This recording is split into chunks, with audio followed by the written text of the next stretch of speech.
Cette charte, elle est extrêmement importante. Déjà, elle n'est pas nouvelle, hein. Je l'ai dit, c'est la 5e. Elle est sur le périmètre du maintien dans l'emploi. Et c'est vrai qu'on parle souvent du taux de chômage des personnes en situation de handicap, qui a certes baissé, mais qui est encore largement supérieur au tout public, hein. Il est à 12%. Donc on parle souvent de la difficulté des personnes en situation de handicap à accéder à l'emploi. Et c'est une réalité, il y a encore beaucoup de choses à faire. Mais on oublie parfois que 85% des situations de handicap interviennent en cours de carrière, en fait, quand la personne est déjà en emploi. Et là, l'enjeu, il est différent. L'enjeu, c'est comment on fait pour éviter des ruptures professionnelles liées à une situation de handicap qui intervient quand la personne est en poste. Le handicap est une des facettes de la désinsertion professionnelle qui est méconnue, ça a été rappelé ce matin, qui est parfois invisible.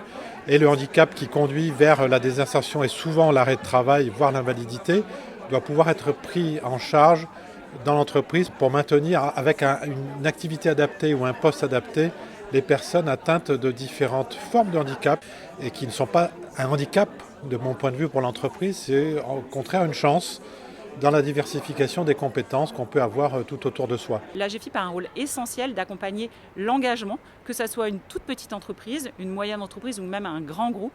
Et pour les entreprises qui ont une certaine taille, on va les accompagner à structurer une politique handicap, à mettre en place un plan d'action, quelque chose de simple, mais qui permet à l'entreprise de se donner un peu des repères, de se donner des objectifs, parce que finalement, on ne progresse que sur ce qu'on peut mesurer. Ce qui est très compliqué en la matière, c'est la coordination des acteurs. Vous l'avez vu, ils sont très nombreux, associatifs, acteurs, l'État, les pouvoirs publics, nos organisations, les services de santé au travail, tout ça. Donc on progresse depuis plusieurs décennies. Et je pense qu'avec les dispositifs qui ont vu le jour, on renforce, les chiffres l'ont démontré, notre capacité à éviter l'inaptitude au travail. Des initiatives comme celle d'aujourd'hui sur le champ du maintien en PACA présentent cet intérêt d'assurer une coordination de l'ensemble des acteurs, qu'eux-mêmes déjà entre eux se connaissent mieux, connaissent davantage leur offre de services pour pouvoir finalement simplifier aussi les parcours, aussi bien des personnes que des entreprises. S'agissant de la GFIP, c'est un acteur qui est incontournable sur le champ du handicap, mais en fait on s'aperçoit que parfois, si vous interrogez plusieurs personnes, elles vont avoir plusieurs définitions de qu'est-ce que fait concrètement la GFIP.